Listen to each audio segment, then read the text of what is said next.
안녕하세요. 울산 아이누리 한의원 원장입니다. 오늘 촬영할 유튜브 동영상은 축농증, 이제 의학용어로는 부비동염이라고 하는데요. 축농증 치료에 있어서 항생제는 대부분 필요가 없다는 겁니다. 네, 뭐 그 아래 제목에도 있듯이 이와 관련되어서 하버드 의대 블로그 글도 있어서 이 내용을 오늘 이제 촬영을 하려고 합니다. 그 이유는 제가 이렇게 한의원에서 뭐 아이들 비염이든 축농증이든 감기를 치료볼 때 정말 많은 분들이 하다못해 뭐 의료인들조차도 뭐 축농증이 무조건 이제 항생제를 먹어야 된다 이런 식으로 얘기하시는 의료인들도 꽤 많습니다. 그래서 이거는 정말 잘못된 내용이고, 그리고 이런 부분으로 인해서 항생제 오남용이 오히려 아이들이든 아니면 뭐 성인도 마찬가지고요. 건강에 꽤 심각한 문제를 초래할 수 있기 때문에 조금 뭐 오늘 방송이 조금이라도 그런 부분을 바로 잡을 수 있는 기회가 되었으면 좋을 것 같고요. 네, 그러면 이제 축농증은 이제 의학 용어로는 부비동염이라고 합니다. 네, 그러니까 많은 분들이 이런 이제 축농증, 그러니까 농이라는 단어가 있어서 그런지 막 아주 심각한 병으로 잘못 알고 있고, 하다못해 뭐 일반인들 말고도 의료인들조차도 뭐 농이 있으니까 뭐 아주 심각하다, 아니면 이제 뭐 꼭 항생제를 써야 된다 이런 식으로 얘기를 하시는데 그건 정말 잘못된 얘기고요. 네, 그래서 어쨌든 축농증은 의학 용어로는 부비동염이라고 합니다.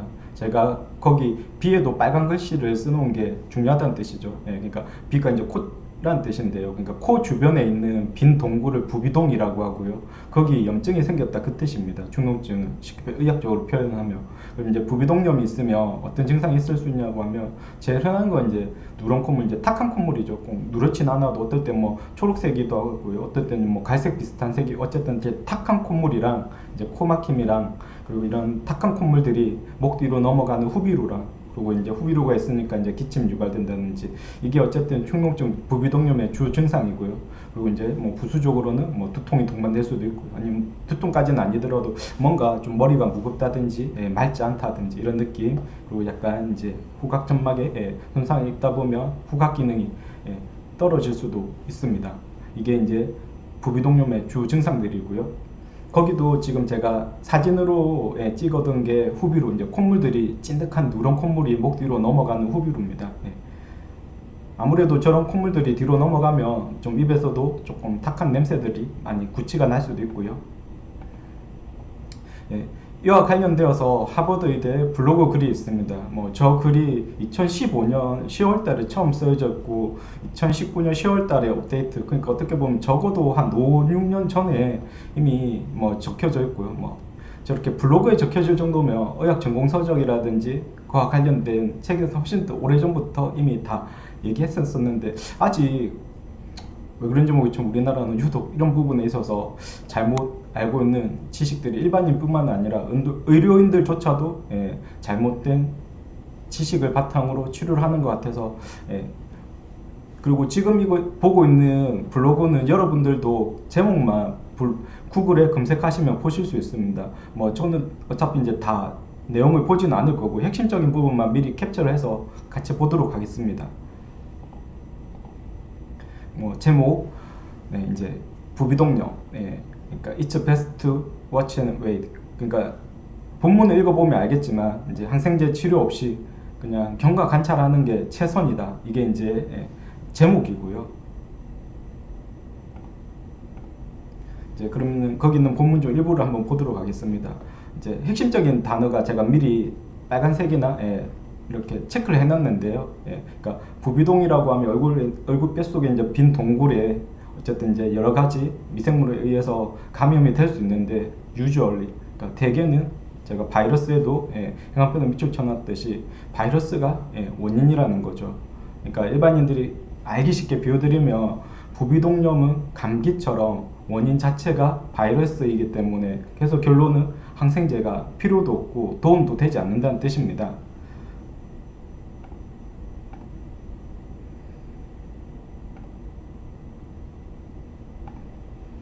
네, 그러면 또 그 다음 내용을 본문을 보면 Once upon a time, 저 말은 주로 이제 뭐 영화 제목에 많이 활용하죠. 그리고 일반인들도 대부분 이제 영화 제목으로 많이 알고 있고요. 뭐 Once upon a time in America라든지 Once upon a time in Hollywood라든지, 그러니까 어떤 느낌인지 아시겠죠. 그러니까 뭐 어제처럼 가까운 과거가 아니라 약간 조금 먼 과거적 얘기를 합니다. 그러니까 요즘 말하는 흔히 말해서 라떼는 뭐 이런 식으로 조금 표현할 수 있겠죠. 예. 그러니까 이제 옛날에는 이렇게 축농증이 있으면 당연히 뭐 미국에서도 이렇게 항생제를 처방받기 위해서 당연히 의사들을 많이 찾았다고 하고 있습니다. 그게 언제냐고 하면 once upon a time. 예. 하지만 지금은 우리는 다 알고 있다고 하고 있습니다. 이렇게 항생제 때문에, 그러니까 축농증 때문에 항생제를 처방받기 위해서 병원을 찾아가는 게 waste of time, 그러니까 시간 낭비라는 것을 지금은 이제 다 알고 있다는 거죠. 예. 하지만 저 글이 아까도 제가 봤듯이 2015년도 또 2019년도에 업데이트되고, 그러니까 지금 적혀진 지가 적어도 몇 년이 지났는데 아직도 우리나라는 여전히 조금 안타까운 일들이 거의 현실처럼 많이 되풀이 되고 있습니다. most, 그러니까 대부분의 축농증은 바이럴, 그러니까 이제 바이러스 감염이기 때문에 똑같은 얘기입니다. 그러니까 항생제는 필요가 없다는 거죠. 네. 제가 어떤 느낌이냐고 하면 이렇게 진료실에서 환자들한테 어머님 감기니까 항생제는 안 드셔도 됩니다라고 하면 대부분 분들이 거기에 대해서는 잘 알고 있습니다. 하지만 부비동염 축농증이니까 항생제는 안 드셔도 됩니다라고 했었을 때 반응은 뭐지? 하여튼 되게 조금 그러니까 마치 제가 과거로 돌아갔었을 때 지구는 누구나 다 지동설, 그러니까 지구가 이렇게 태양 주변을 돈다는 걸 알지만 한 몇백 년 전에는 이제 천동설이 정설이었죠.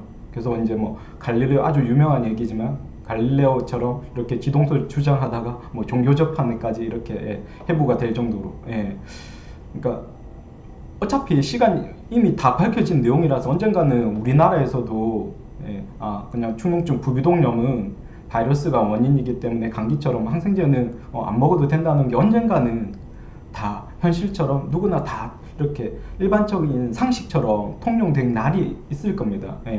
단지 그 시기가 하루빨리 조금 앞당겨졌으면 좋겠고요. 왜 그러냐고 하면 이미 그 전까지, 지금도 마찬가지인데 제가 이 방송을 촬영하기 직전에도 어떤 한 아이를 진료받았는데 또 똑같이 뭐 축농증이니까 좀 항생제를 병원에서 처방받아서 먹고 있다, 이런 얘기를 똑같이 제가 얘기를 들었었거든요. 뭐 오늘뿐만이 아니라 이런 패턴, 하여튼 같은 일이 지금 거의 수년째 반복되고 있습니다. 그래서 지금 저희 유튜브에도 이와 관련된 내용만 지금 한 거의 2번, 3번 정도 올려져 있는 거 보실 수 있을 거고요. 저희 블로그도 마찬가지고요. 그래서 꼭 그냥 하고 싶은 얘기는 그 아래도 내있지만 그냥 부비동염은 감기처럼 항생제 안 쓰는 건데 이게 지금까지 다 밝혀진 의학적인 지식이고 근거입니다.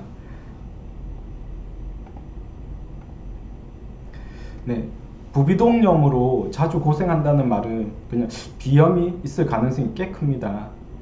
하지만 이제 부비동염으로 항생제 오남용이 잦으면 오히려 이제 비염을 만성화시키고요. 당연히 비염이 만성화되다 보면 또 부비동염은 자주 생기는, 계속 악순환을 돌아가면서 반복한다는 거죠. 제가 이제 저기 이렇게 삼각형 모양의 그림을 그려놨듯이 비염, 코가 안 좋으면 어차피 아까도 제가 얘기 드렸듯이 부비동염, 그러니까 비 주변에 있는 부비동의 염증이 자주 생길 수밖에 없겠죠. 이건 아까 해부학적인 그림으로도 하긴 했었고요.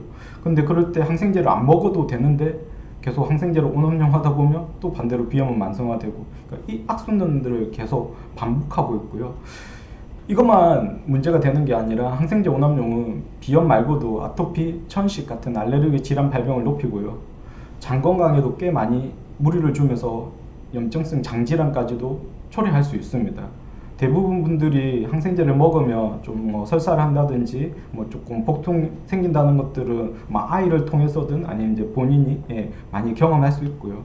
그리고 항생제 오남용의 가장 심각한 문제는 항생제 내성균입니다. 지금 현재는 어쨌든 건강과 관련되어서 가장 중요한 이슈는 이제 코로나죠. 오늘까지 2021년 3월 12일 코로나로 인한 국내 사망자가 1662명이었고요. 하지만 폐렴으로 인해서 연간 사망자는 지금 거의 한 3, 4년 동안 2만 명이 이렇게 넘어가고 있습니다. 무슨 얘기냐고 하면 폐렴으로 인한 사망자가 1900년 후반, 그러니까 1999년도라든지 뭐 2000년 초반 이럴 때만 하더라도 연간 뭐 2000명, 3000명 요 선을 유지했었고요. 그리고 사망자 원인에서도 한 10위 정도였었는데 거의 최근에는 3위로 올라갔었고, 그리고 꽤 많이 이제 많은 분들이 안타깝게 폐렴을 이제 사망하는 일이 발생하는 이유는 항생제 내성으로 인해서 폐렴인 줄 알고도 항생제 약을 썼는데도 약이 안 들으니까 그로 인해서 사망자가 꽤 많이 발생하고 있습니다. 그러니까 절대 항생제 오남용, 항생제 내성균 문제가 절대 가벼운 문제가 아닙니다. 네. 그리고 이제 코로나로 인해서 이제 전 세계 사망자가 이제 작년부터 해서 올해까지 총 3월 12일까지 260만 명이 조금 넘더라고요. 근데 이제 항생제 내성균으로 인해서 연간 이때까지 총 누적이 아니라 그냥 매년 연간 사망자가 전 세계적으로 한 70만 명에서 한 100만 명 정도로 추정을 하고 있습니다. 네.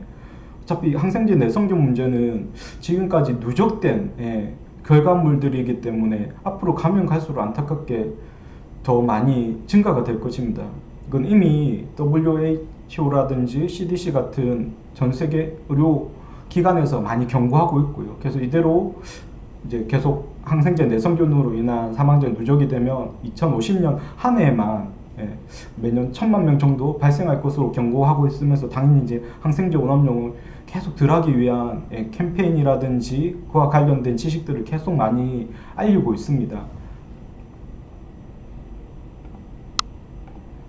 네, 지금 보고 계시는 이제 뉴스 화면 캡처인데요. 저 뉴스도 2012년 미국 CBS 뉴스입니다. 12년이니까 지금부터 거의 8, 9년 전에 이미 이제 대부분 부비동염에 항생제는 효과가 없다고 이미 일반적인 뉴스에서도 이렇게 소개가 된 적이 있었는데요.